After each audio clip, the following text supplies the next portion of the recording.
Good morning, everyone. I hope you had a nice rest after a tremendous work you all did yesterday. First of all, I would like to express my thanks to the SGB for having me here. It's a great honor and privilege to be part of the 56th Congress of SGB. And I would really like to congratulate you on this Congress. As one of the oldest trade union federation with a history spanning over 100 years, SGB has been key to achieve social equity, rights, and justice for the Swiss working people, thus helping to create a society where working people not only have their just share in the society, but most importantly, dignity. This dignity is very important, what you have achieved through struggle here in Switzerland. And I will come back to its importance soon, because we don't have it in Asia yet. The world, as we all know, and as was expressed very clearly yesterday by the Maria from ILO, world has been changing, and so has been the work which we do. That has also been changing.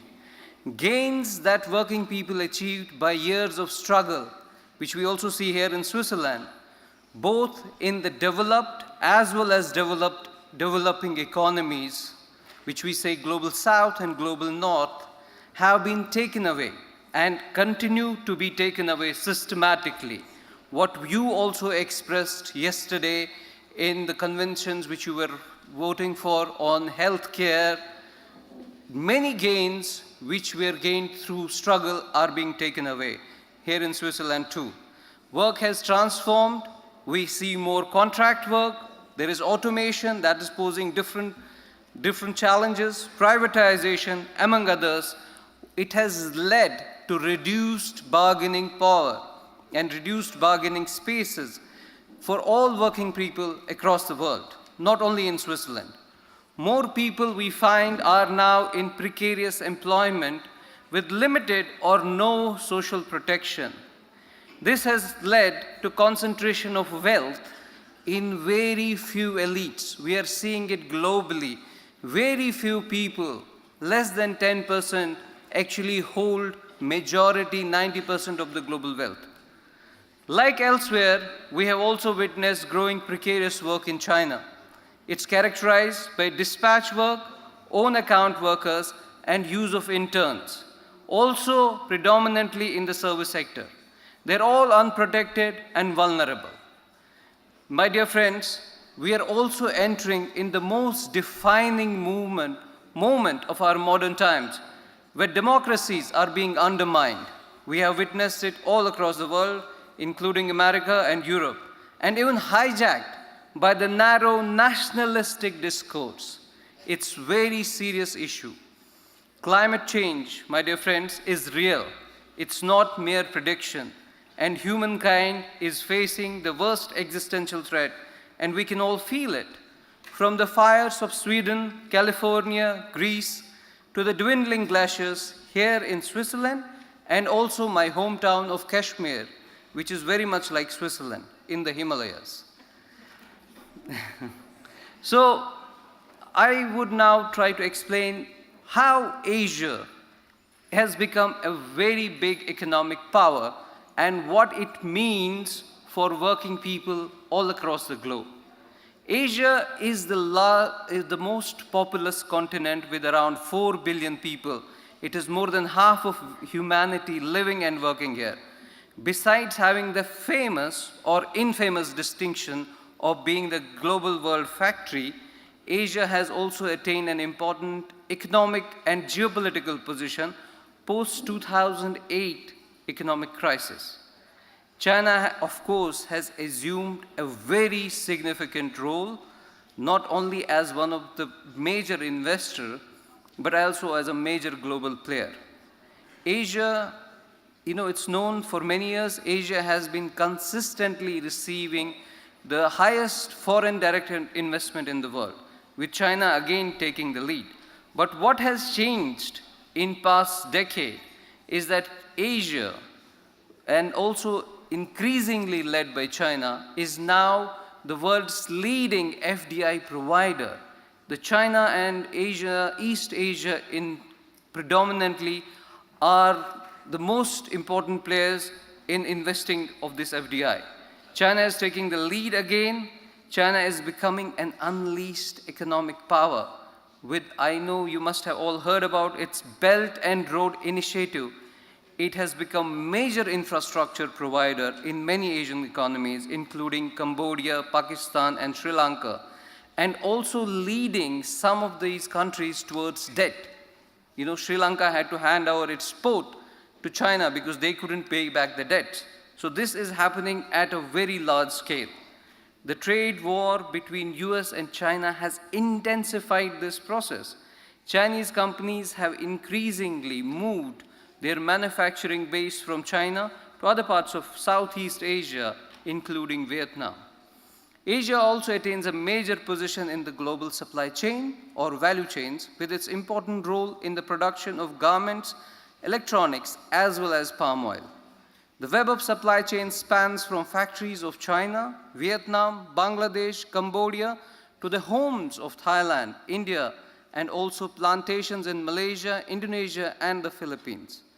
Besides being a major exporter, Asia now is one of the largest market and important trading partner for Switzerland. It shouldn't be a surprise for us to know that Swiss trade with China and Hong Kong generated a surplus of 1.8 billion Swiss francs for Switzerland. So this is very different than what US and other countries have been complaining. Switzerland actually has a positive trade of balance with China. Now I would go on to explain how Asia became a superpower, economic superpower, and on whose shoulders this whole story rests. So it rests on the fragile shoulders of the migrant workers, especially women who have been displaced from rural areas to the exploitative sweatshops, either in the cities or in the special economic zones. I want to say few stories, because I want to give a human face to these people who build this economic miracle.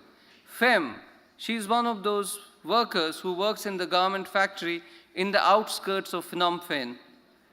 She came with her sister 10 years back from the province of Kampong Cham. They make winter wear for major brands, and she has to work more than 12 hours every day, non-stop, so that she can earn wages which are not sufficient to pay her living costs as well as her family, which is in the province, and in conditions which can be termed far from decent. But this is what FEM epitomizes, a typical situation of migrant worker in many parts of Asia. This, my dear friends, is the largest migration in the history of humankind, with mind-boggling numbers. It's estimated in China alone, there are about 300 million migrant workers that have migrated from the rural China to the urban centers. 300 million is almost the population of the United States. Many of them have borne the burden of economic miracle. Same way, Feng came from Sichuan in China to work in the gem polishing industry in Guangdong.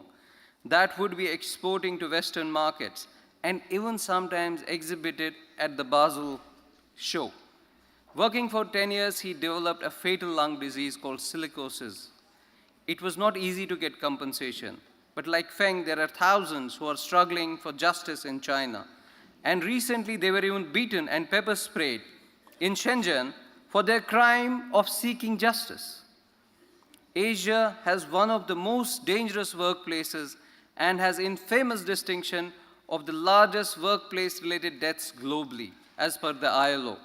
More than 1 million people die due to work-related diseases and accidents in Asia, and millions more get sick. This is much larger number than any war or any catastrophe. More people are just dying just because they're working in Asia. Migrant workers are most vulnerable and susceptible, yet they remain invisible and excluded. Long came from a peasant family in Guangzhou, you can see her photo there, She was working in an electronic factory in Dongguan, supplying to Apple, the brand. She was working with a chemical that was, they were just told it's banana oil, use it. They were not even told what chemical it is. It's actually N-hexane, a neurotoxic, which she was working on. It caused her legs to paralyze. Many other workers also developed leukemia, yet they continue their struggle for justice.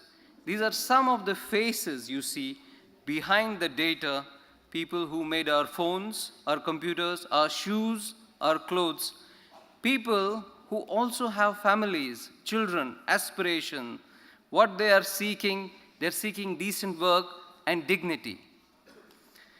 Now I'll touch a little bit about the migration in the greater South Mekong region. It consists of countries and regions that are bound together by mighty Mekong River. That consists of Thailand, Cambodia, Myanmar, Vietnam, Laos, and parts of China, with a combined population of over 300 million people. People in the region migrate to escape poverty, war, and now increasingly the impacts of the climate change. The countries in the region are at uneven scale of development, often causing movement of people from Myanmar and Cambodia to Thailand. You can also understand because the wages in Thailand are nearly 2 times or more than that of Cambodia, Myanmar, and Laos, attracting people to move.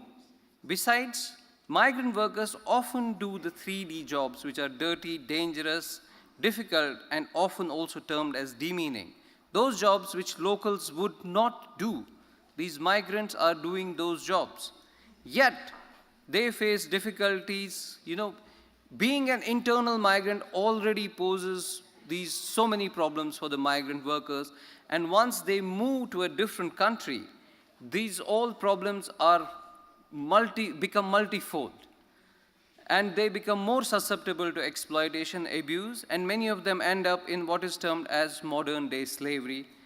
It's where they are trafficked to work under bondage, under difficult working conditions, and find difficult to leave the workplaces. There are many factors like debt, isolation. There is as data developed by Global Slavery Index, it shows this region has the highest prevalence of modern-day slavery. There is absence of clear regular channel of migration in this region. Thus, migration takes place via informal and irregular channels, which are often unsafe. Labor trafficking exposes vulnerable migrant workers to abuse and exploitation. In the region, children are also trafficked, and child labor is prevalent. Migrant workers work in various sectors that include construction, fisheries, farmlands, manufacturing, and also at times in households as domestic workers.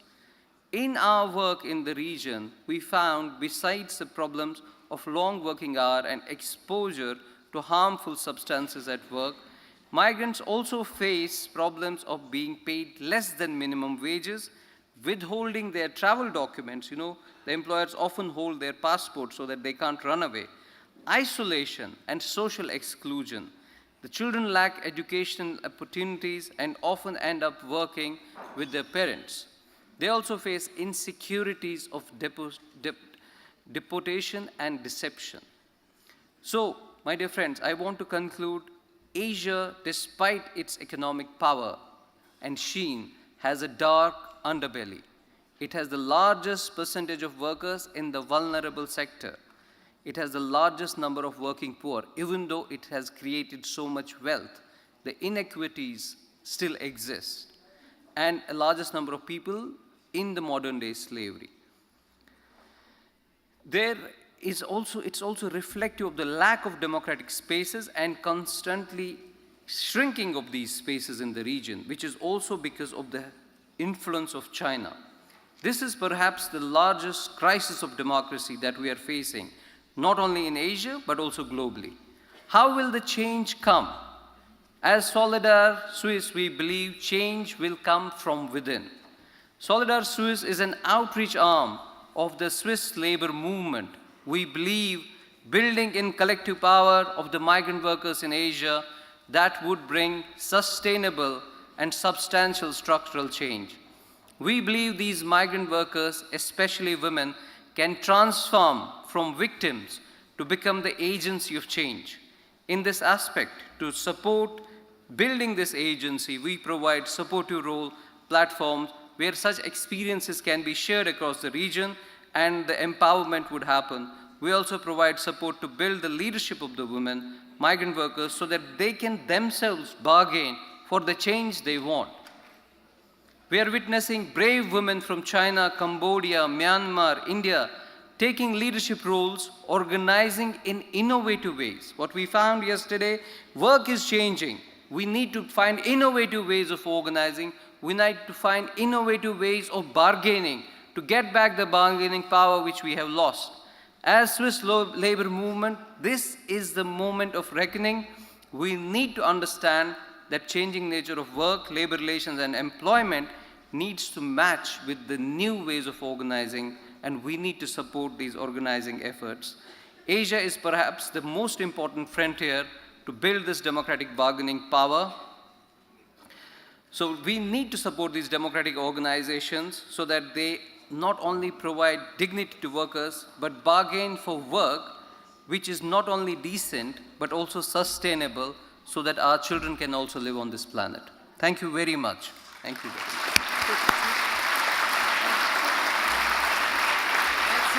Thank you very much, Sanjiv, for this speech.